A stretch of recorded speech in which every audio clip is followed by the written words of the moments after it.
Please watch parts 1, 2, and 3 before watching this part 4. Welcome back to the Why You Are Alive on Earth video series. I am your host, Vern Blanchette, and in this part 4 of the video series, I want to talk to you about birth. We all go through it and then grow through childhood and eventually become adults. We probably don't remember much about our early years of life, at least most people don't. But let's think about it for a moment. The year before your birth, you did not exist. You were not alive. And now, here you are, a living person, thinking and watching this video. How did that happen in this enormous, empty universe? Follow my thoughts on this. How you came to be has been explained. Consider this beautiful passage from Psalms 139, 13 through 16. For God, you have possessed my reins. You have covered me in my mother's womb. I will praise you, for I am fearfully and wonderfully made. Marvelous are your works, and that my soul knows this for sure. My substance was not hidden from you when I was made in secret and curiously formed in the lowest parts of the earth. Your eyes did see my substance, yet being imperfect, and in your book all my members were written, which in continuance were fashioned, when as yet there was none of them.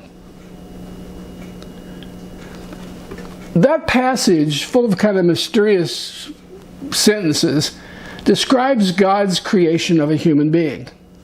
The language is the King James English from the 1600s, hundreds of years ago, and it's not easy to understand for people today.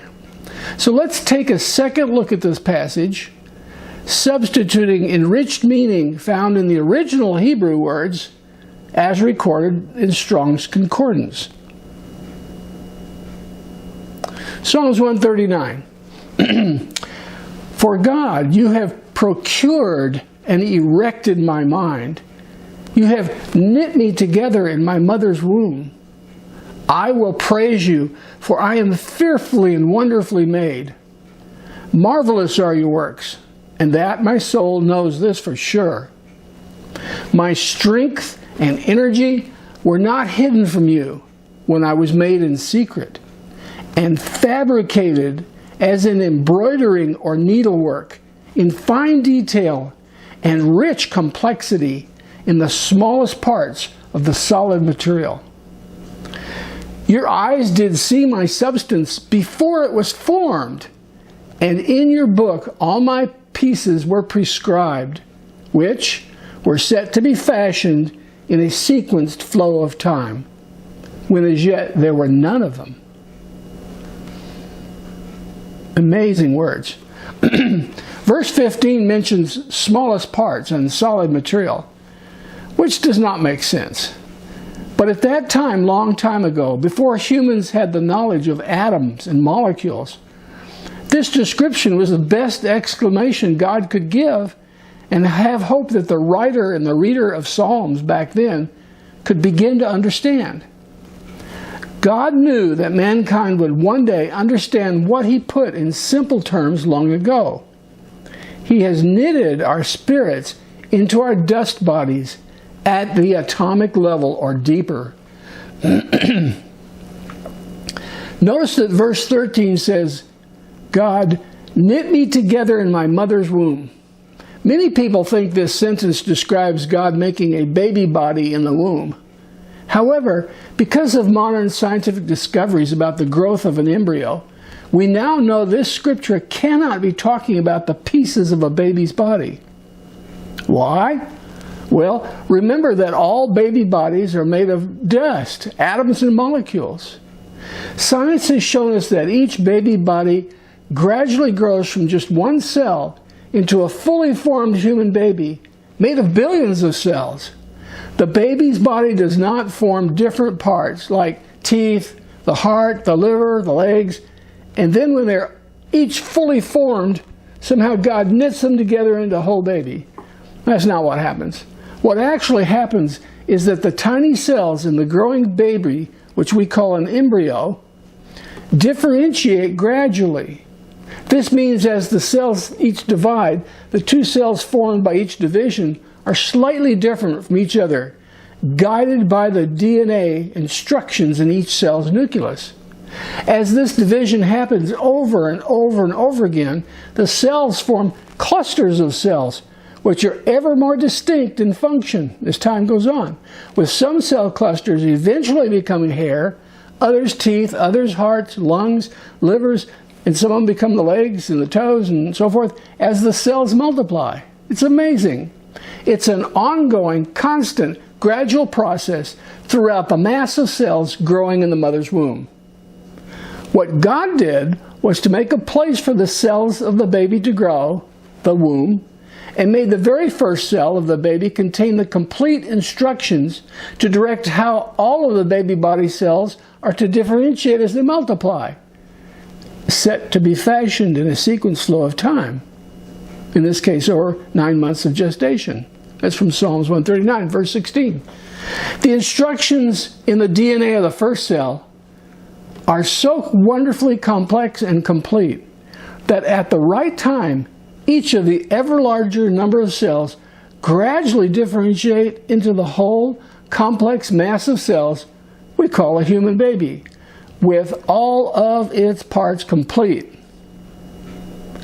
God does not have to knit any of the baby body parts together because its parts form continuously from beginning to end. When it's done, it's finished with a fully functioning little human body with no seams or stitches.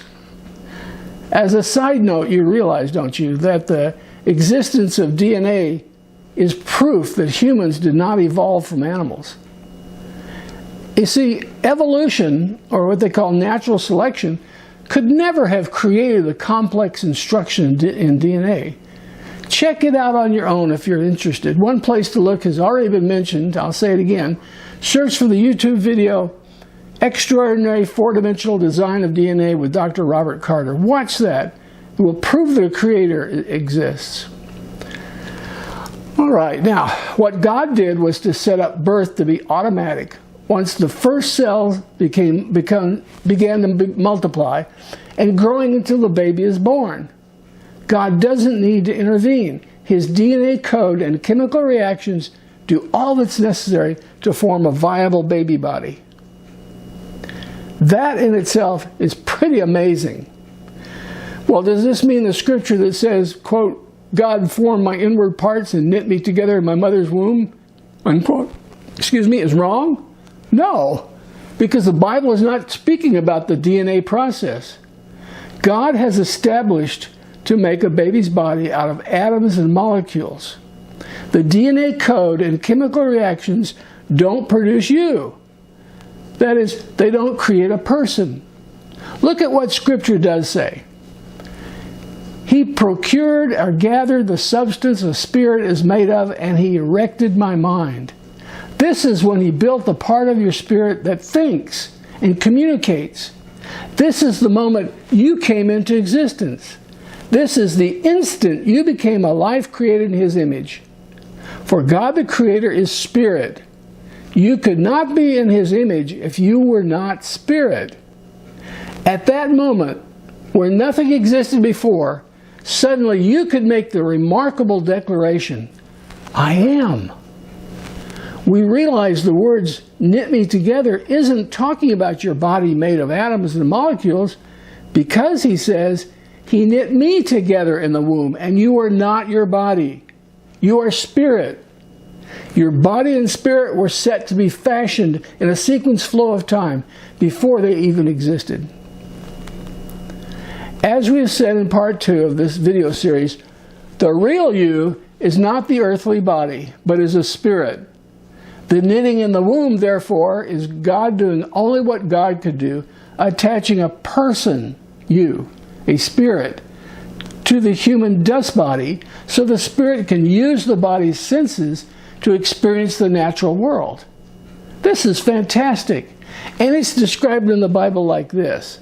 This is from Psalms 139:14. The psalmist says, I will praise you, for I am fearfully and wonderfully made.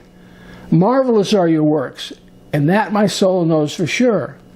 And then in Zechariah 12:1 it says, it was the desire of the Lord for Israel, which stretched forth the heavens and laid the foundation of the earth. And listen to this, and formed the spirit of man within him. You are fearfully and wonderfully made, but not by DNA in the womb.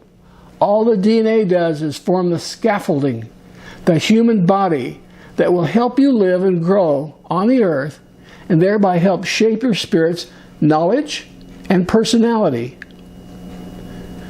God, who is a spirit, has woven your spirit into your earth suit. Creating a spirit is something DNA could never do. This is so important. Let me say it again. Creating a spirit is something DNA could never do. Can you look beyond the illusion now? Can you see the truth? God made creation so that He could make lots of people, billions and billions of them. And you and everyone else He creates are spirit people. When you look at other humans, you are looking at spirits, looking back at you through their bodies made of nothing but dust or atoms, which we know are basically empty space.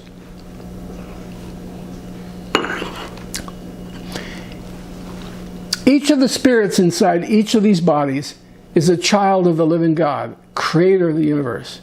So, remember the truth about the first great illusion. You are not a physical body, you are a spirit.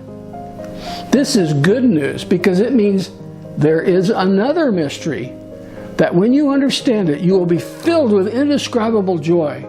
We will discuss that mystery in part 5 of the Why You Are Alive on Earth video series with what we call the second great illusion. Now, jump on over to part 5 with me and let's take a look at that illusion. And thanks for watching.